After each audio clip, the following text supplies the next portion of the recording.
Do you know how language contact completely transformed the Japanese language? This time I want to gush about a niche historical linguistics book. If you know Japanese and are an unabashed linguistic nerd, I highly recommend checking out this book. And if you don't know any Japanese, then you can think of this as an informal crash course in language contact. Welcome to Sprinkle Word Emporium. This is a channel to discuss translated and untranslated Japanese books. I'm your eponymous guide, Tamara Sprinkle, a book enthusiast and Japanese translator.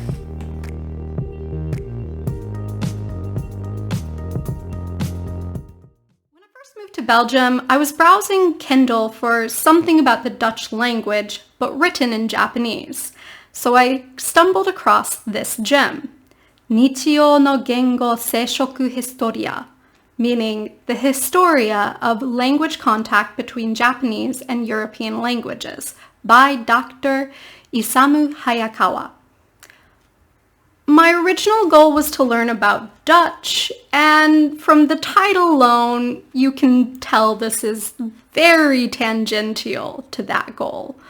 But it was close enough that I bought this book as light reading. For the non-linguists in the audience, language is a living thing, and as such, words, grammar, and the structure of the language evolve and change over time as its speakers coin new words and come into contact with different languages. As a historical English example, the Norman conquest in 1066 introduced thousands of new terms derived from Norman French into the English language. Norman French was, of course, the language of the ruling class. So a majority of these terms relate to the government, law, the church, the military, fashion, and food. In fact, one peculiarity of English is that the terms for the animal is Germanic in origin, and the word for the meat is Norman French. Some examples of this is pig and pork, cow and beef. That being said, language contact can cut both ways. This is an example of the language of the elite permeating into the vocabulary of the ruled, but it isn't necessarily a unilateral or top-down influence.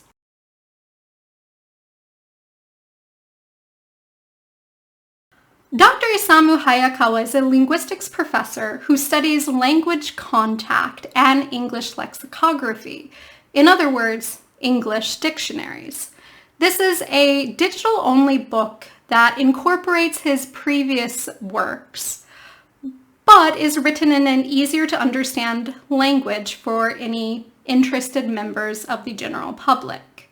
Compared to most linguistic papers in English or Japanese, the writing style is overall clearer and simpler. But if you can read Japanese and you want to give this book some love, you should be aware that it still contains high register, more academic-y language and historical excerpts that might be hard to understand if you're not familiar with early modern Japanese. This requires a Japanese comprehension above N1, though someone with at least an N2 or equivalent ability could get something out of this book, as long as you take a top-down approach, trying to gist the main point rather than trying to understand every single word. As is fitting of a historical survey on Japanese contact, Dr. Hayakawa lays out the book in a mostly chronological order, starting with the first contact with the Portuguese and the Dutch, and ending with the compilation of modern Japanese English dictionaries. The book consists of 17 chapters in total, primarily focusing on Japanese language movements in the Meiji era and beyond, and the interaction between Japanese and English at the word level.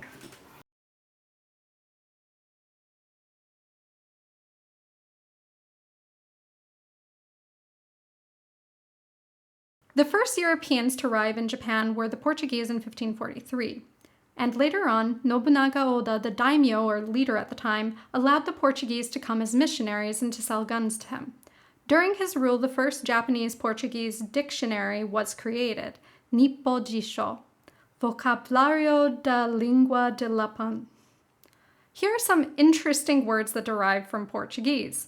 Temporo, or tempero, became tempura, as in the battered deep-fried food, and the most common term for the UK or England, igirisu, derives from the Portuguese inglês, whereas the Japanese term biobu, meaning a folding screen, entered into Portuguese as biombo, and kimono as kimono. As an interesting side note, the first missionary to Japan, Francis Xavier, saw Japanese as the devil's language. And as you might expect with that attitude, he never reached fluency. However, the missionary Yao Rodriguez, sorry for the pronunciation, was fascinated by the language and even served as the interpreter for Tokugawa Ieyasu.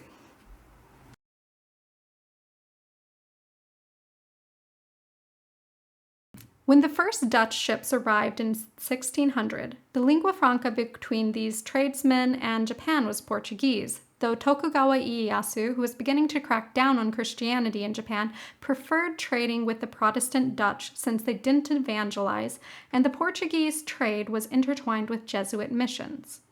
After the Portuguese were expelled from Japan, Nangaku, or Dutch studies for interpreters and translators, was established as the now secluded country continued to trade with the Dutch in specific locations. Many common Japanese words are borrowed from Dutch, such as biru, beer, kohi, coffee, garasu, glass, orugoru, orgel.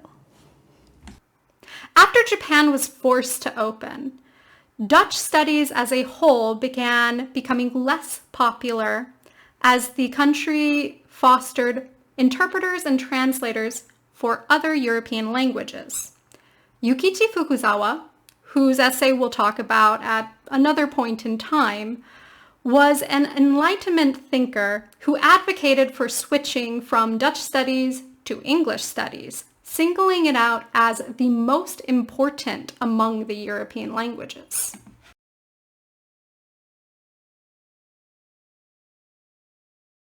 Initially, Dutch was used as a lingua franca between the Japanese and English-speaking Europeans.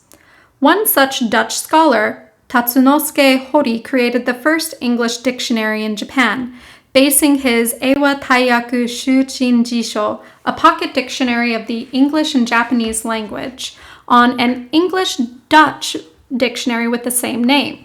A weakness of this early dictionary was that the explanations of the English entries were essentially Japanese translation of Dutch glosses. The subsequent revisions were heavily influenced by American Webster's dictionary in adding dictations, Americanized spelling, and additional translations.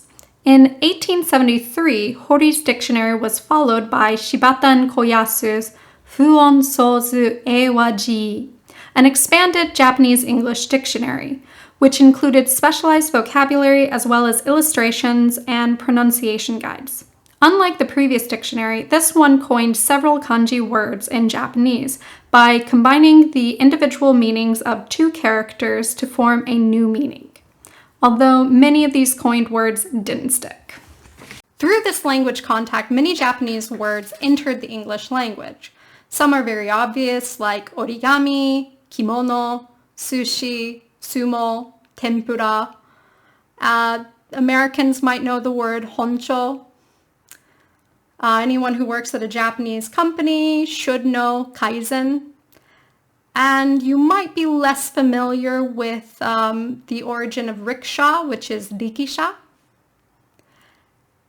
Although some of these loanwords from Japanese are originally loanwords into Japanese from either Chinese or Portuguese.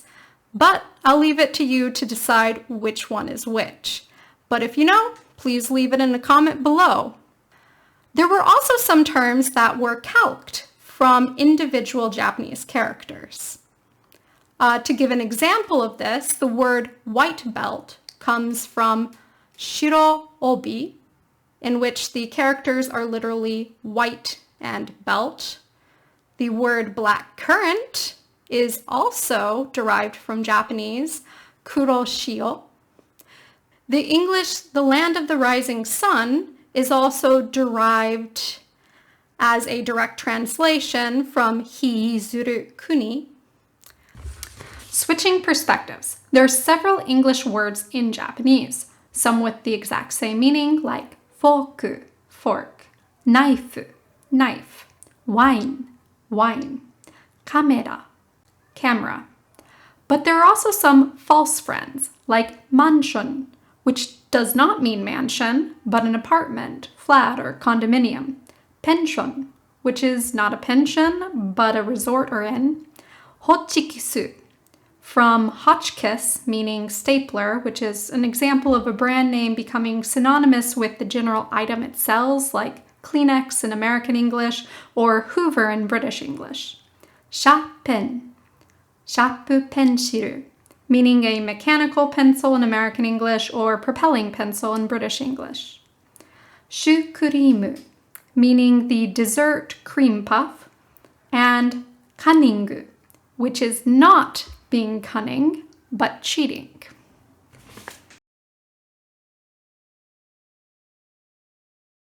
The Meiji period was marked by many competing linguistic movements, which eventually led to the creation of the standardized modern Japanese language.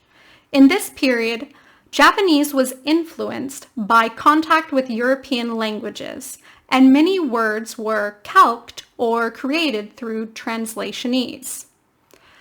In the Meiji period, the writing standards of Japanese was overdue for reform, as the written script preserved classical grammar, and many educated people wrote in kanbun, which is Chinese written with Japanese dictation notes, which is not understandable for Japanese speakers who have not learned Chinese, nor was it understandable to a Chinese person because the script was meant to be read as if it was written in Japanese. One of the most extreme linguistic movements was led by Ari Norimori, a politician living from 1847 to 1889. He proposed changing the national language in Japan to English. Ironically, his writings on this in Japanese were mostly in kanbun, so less than understandable to the average person at the time, let alone a modern speaker. The most influential movement was Genbun Ichi, or the movement to unify spoken and written Japanese. Proponents such as Yoshikazu Nambu, a Chinese and later Dutch scholar, suggested replacing kanji and kana with the Latin alphabet like the Romanized script created by Hepburn in 1872. On the other hand, Hisoka Maejima proposed abolishing kanji and just using the syllabary scripts of hiragana and katakana. And finally, this stream of thought that won out in the end was put forth by people like Yukichi Fukuzawa, who proposed to restrict the number of kanji characters that are used in the Japanese language.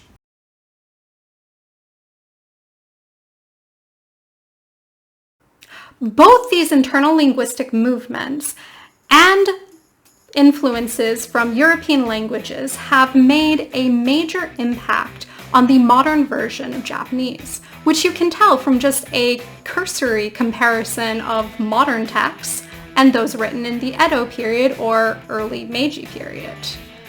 All of this is just my highlights from the book, or the things I thought was the most interesting, which in turn is an introduction to the subject of Japanese lexicography and language contact with European languages.